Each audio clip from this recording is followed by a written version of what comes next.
As a lot of us already know, rapper Foolio was shot and killed on Sunday during his 26th birthday celebration in the parking lot of a Holiday Inn hotel. It was said the celebration was first being held at an Airbnb, that the police allegedly came and shut the party down and kicked everyone out of the Airbnb, and so Foolio, as well as all the people who were there celebrating with him, moved the celebration from the Airbnb to the Holiday Inn, where Foolio was then ambushed in the parking lot. Now, I will never rejoice in a life lost, but I can't help but think that some people's response to the situation has been interesting, to say the least. Because something I've come to realize is that so many of you will live this lifestyle of having absolutely zero regard for anyone, not even yourself. No regard for people's lives, no regard for people's safety, no regard for people's mental well-being, no regard for people at all. Then when somebody else comes around and shows that same lack of regard for you and your life, and something happens to you, and then people are like, well, I mean, that's what comes with living that way, then everyone is up in arms and it's, oh, y'all are so cruel, y'all are so insensitive. But I'm sorry, in my opinion, the cruel and insensitive ones are the ones who are toting guns around, willing to shoot and kill you over the most minor inconvenience or the most minor disagreement.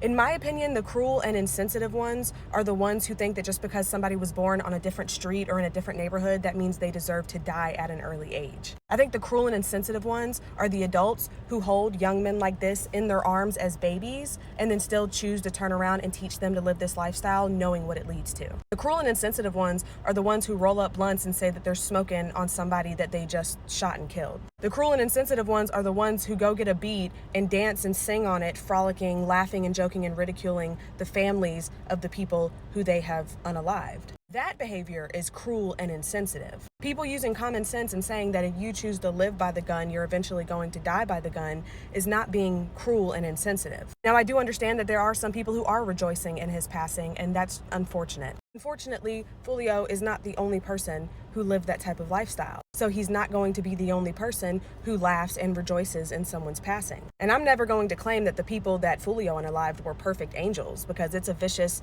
violent, repetitive cycle. And I'm sure somebody out there feels like they were just getting their get back. My heart hurts for the person he could have been had he been given different circumstances, been raised a different way, or had a different mentality and mindset. But at the end of the day, these men are serial killers. If you're not losing sleep and crying over Ted Bundy, you don't need to be losing sleep and crying over him either. And that's just the hard truth.